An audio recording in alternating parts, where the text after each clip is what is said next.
Менин атым Айжан. Жолдошум менен жашаганыма 20 жыл болду. Азыркы учурда Москвада эмгектенем. Күйөөм башкага үйлөнөм деп жатат. Ортобузда 5 балабыз бар. Үйүбүз кайнагамдын атына жазылган. Москвада иштеп жүрүп, бүт оңдоп түзөө иштерин өзүм бүтүргөнмүн. Кантип өз атыма өткөзсөм болот? 5 балам менен көчөдө калып калбаймынбы? Соттошсок, кандай чечим чыгуусу мүмкүн?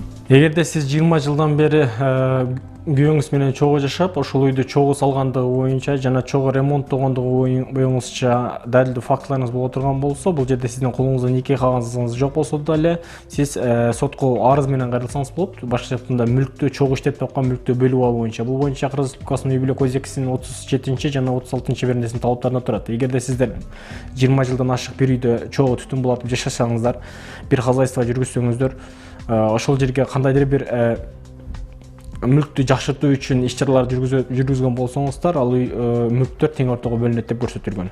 Бул боюнча сиз далилдүү фактыларыңызды чогултуп, сотко арыз менен кайрылыңыз. Жолдошум менен ажырашканыма 4 жыл болду. Ал балама алимент төлөйт. Бирок Орусиянын жараны болгондуктан 1300 сом эле берет. Кандай жол менен көйттүрсө болот? Же өлчөмү ушул элеби?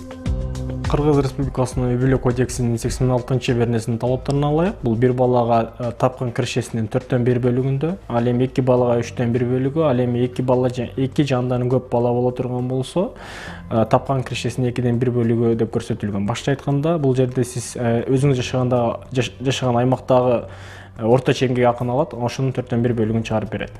Эгерде бул жерде 1,5 миң сом же 1300 сом сизге алимент каражатын төлөп жаткан болсо, эгерде сиздин башка да муктаждыктар баланын оорусуна же башка жагдайларга керектүү болуш үчүн сотко дагы башкадан арыз менен кайрылсаңыз болот.